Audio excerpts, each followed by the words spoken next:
So yesterday was a fun day for the world of video games, specifically for those people who own an Xbox, because, well, we were introduced to a hefty price increase for Xbox Game Pass. What used to be considered the best value and deal in gaming has been steadily creeping up towards higher price points, and now we're really starting to see that. We're really starting to feel that as well. $30 for Xbox Game Pass Ultimate is quite the jump from what it used to be, and it seems like these jumps in prices keep happening more and more often. Now, yes, they are saying that there's some additional value. I guess if you're big into Fortnite, you get some Fortnite stuff.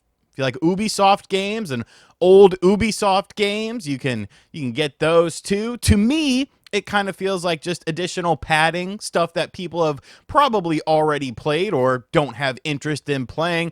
But Xbox definitely took a hit yesterday when it came to this announcement, and obviously there has been a fallout from this. So I want to talk about some of the funnier aspects of the fallout, and then talk about something that I've been thinking about that Xbox is potentially pushing itself into, and why I don't necessarily think this is the best idea in the world, because I think people are going to see through it. So if this is your first time on the channel, hit that subscribe button, baby, and let's talk about this. So the first thing was just absolutely hilarious to me.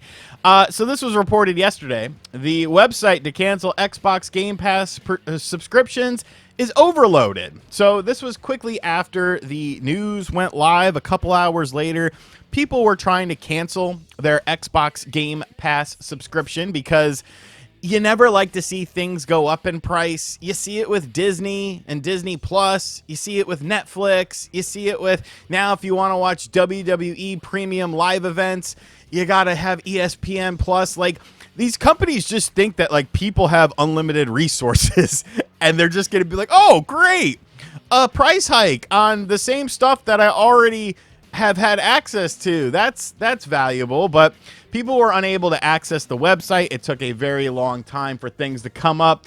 And here's one thing that I found to be a little bit funny. So some of the people, ragging on them a little bit. People talking about cancel Game Pass. But here's Tom Warren. Tom Warren, of course, from The Verge. He does a lot of Microsoft related things. I do follow him. It's not. That's just how slow the Microsoft account page actually is. Usually is. Elements always load in slowly. And of course, people aren't necessarily buying that, mostly positive reviews. Been trying to cancel mine for 30 minutes and it won't load at all. Like, I get it. You are an Xbox-centric person. You are a Microsoft-centric person. But you don't have to defend everything. A lot of people are going to want to cancel their subscriptions. Point blank, period. When you hear about a price increase, and then you look at what is being involved in the price increase as to the additional content, a lot of that additional content is not going to be very appealing to people. And that is understandable. There is going to be a segment of people that are not going to want to pay the additional price. So there's nothing wrong with canceling it. That is speaking with your wallet. That is doing what you think is best for yourself and your finances. We don't need to defend and say, oh, it's just a slow website. This is Microsoft.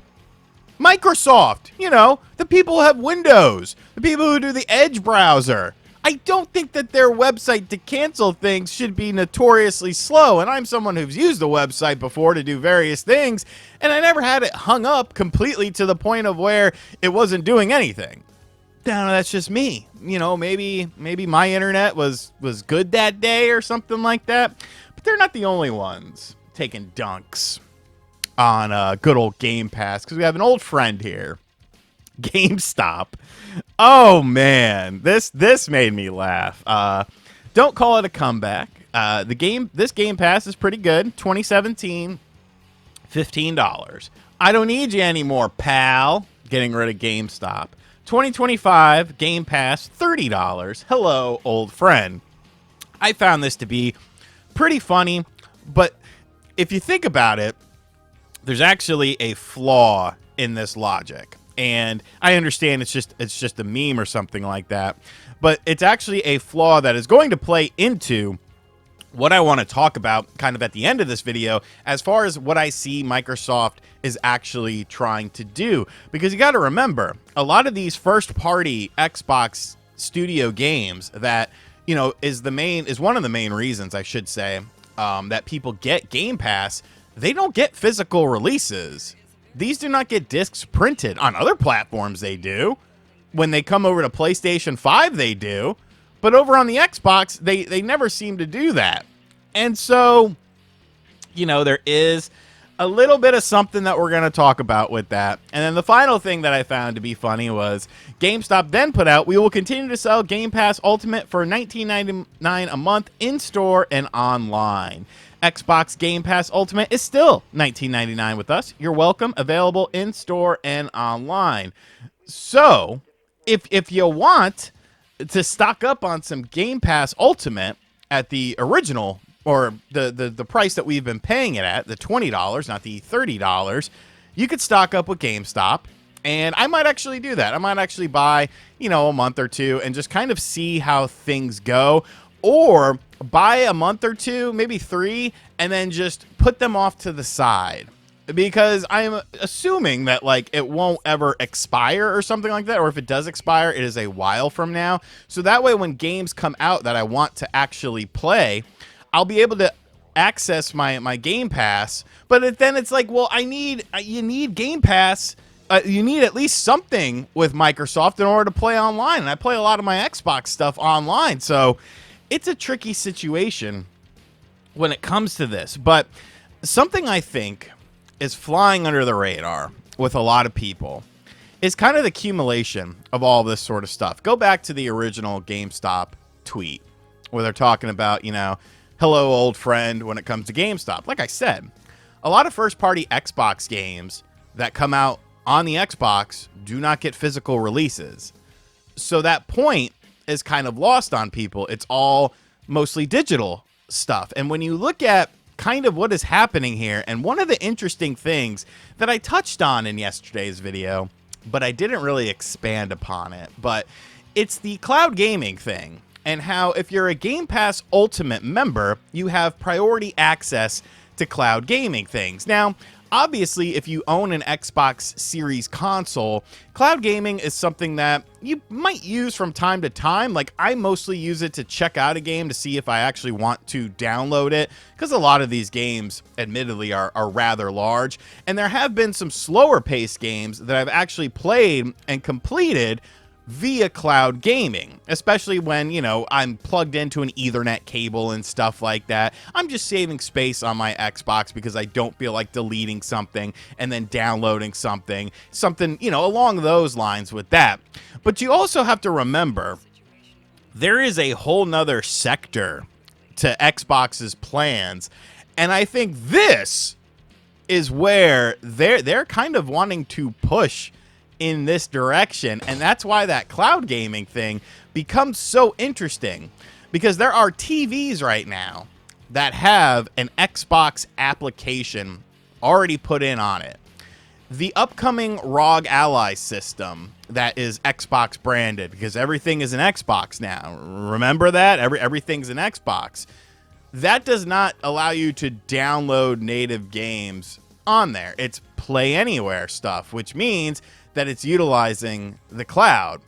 So if you're putting such a strong emphasis on cloud gaming, and now you're prioritizing people with Game Pass Ultimate, if a person doesn't have the option to download the game because of the Xbox that they are on, the only thing is cloud streaming, you're essentially pushing those people to either get Game Pass Ultimate or not play Xbox games on your platform. You don't want to sit around in a waiting queue when you're on your television or when you're on your handheld device that is streaming Xbox games. You want to jump into the game. That's the whole point of getting rid of the console box. And I feel like a lot of people are just completely overlooking that.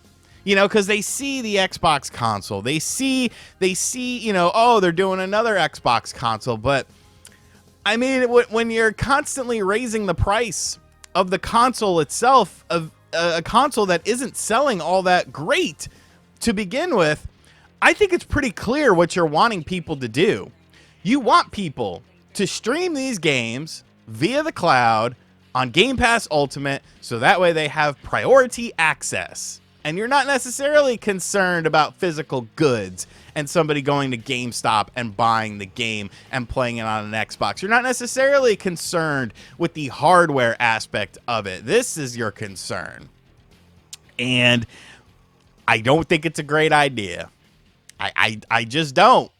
I think cloud gaming is an interesting option, but I don't think it is the perfect solution. I don't think that the technology is quite there yet, especially with, you know, faster paced or online multiplayer games. There's definitely some, you know, pushback in terms of what they're able to do with those games. And I just think, optically speaking, this is not the best idea in the world. And the internet's reacting to it. And people are canceling Game Pass because they're like, hey, man, you've priced me out. Thanks, but no thanks. I'm good on this. It's like these freaking TV apps, dude. Every freaking few months, it's like, oh, we're raising the price. It's like, well, you giving me anything extra? No. Here's some crappy exclusive content that nobody gives a... Bro, I want to watch old TV shows, I want to watch old movies, and I want to watch the occasional documentary. So now I'm just like a Tubi boy. I'm going to get rid of all these damn streaming apps, and I'm not getting the WWE ESPN app. WWE, we're breaking up. Thanks for what you did, but we're breaking up. Anyways, guys, let me know in the comments section down below. What was your reaction to all of this madness? How are you viewing it? Did you cancel your Game Pass Ultimate? Are you going to pick some up over at good old GameStop and stock up on some of those things? And as always, guys, thank you for checking out this video. If you are new to the channel, be sure to hit that subscribe button. Be sure to like, comment, and share. Hit the bell as well. And as always, I'll catch you guys on the next video. Later.